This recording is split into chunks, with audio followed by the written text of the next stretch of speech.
جامع مسجد دہلی کے دروازے پر ایک فقیر بیٹھا بھیک مانگ رہا تھا۔ ایک انگریز وہاں مسجد کو دیکھنے کے لیے آیا۔ جامع مسجد کو انگریز دیکھنے کے لیے آتے جاتے تھے۔ وہ انگریز بڑا عہدہ رکھتا تھا۔ جب وہ اس فقیر کے پاس سے گزرا تو اس فقیر نے سلوٹ مارا تاکہ اسے کچھ دے جائے۔ چنانچہ انگریز نے اسے کچھ پیسے دے دیے۔ انگریز مسجد کے باہر کھڑے ہو جاتے ہیں جوتوں کی جگہ پر، مگر اندر داخل نہیں ہوتے۔ مسجد کے نقش و نگار اور عظمت ایسی ہوتی ہے کہ اللہ کے گھر کے سامنے ہے، انہیں سکون مل جاتا ہے۔ وہ انگریز مسجد کو دیکھ کر چلا گیا۔ معلوم ہوا کہ جس بڑوے سے پیسے نکال کر دیے تھے وہ بڑوا جیب میں نہیں ہے۔ پیسے بھی کافی تھے اور پتہ بھی نہیں کہاں گرے ہوں گے۔ ایک ہفتے بعد پھر اسے چھٹی ہوئی۔ اس کی بیوی نے کہا کہ تم مسجد دیکھ آئے تھے، مجھے بھی دکھاؤ۔ چنانچہ چھٹی والے دن اپنے بیوی کو لے کر پھر مسجد دیکھنے کے لیے آیا۔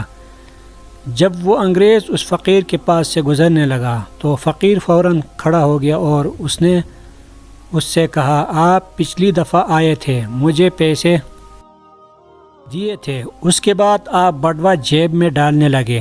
تھوڑی دور آگے جا کر بڑوا گر گیا اور میں نے اٹھا لیا۔ یہ بڑوا میرے پاس آپ کی امانت ہے، یہ میں آپ کے حوالے کرتا ہوں۔ انگریز نے بڑوے کو کھول کر دیکھا تو پیسے بالکل پورے تھے۔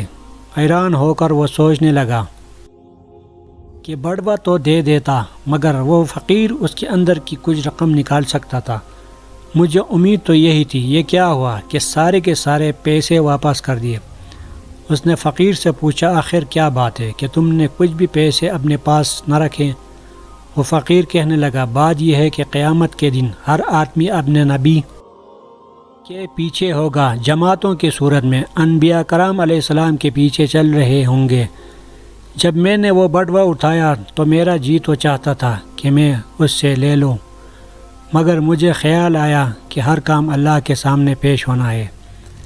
اگر میں یہ پیسے رکھ لوں گا اور کل قیامت کا دن حضور اکرم صلی اللہ علیہ وسلم کے پیچھے کھڑا ہوں گا اور آپ انگریز حضرت عیسیٰ علیہ السلام کے پیچھے کھڑے ہوں گے، اس وقت ایسا نہ ہو کہ آپ کے نبی میرے نبی اکرم صلی اللہ علیہ وسلم کو گلا دے کہ آپ کے امتی نے میرے امتی کے پیسے لیے تھے۔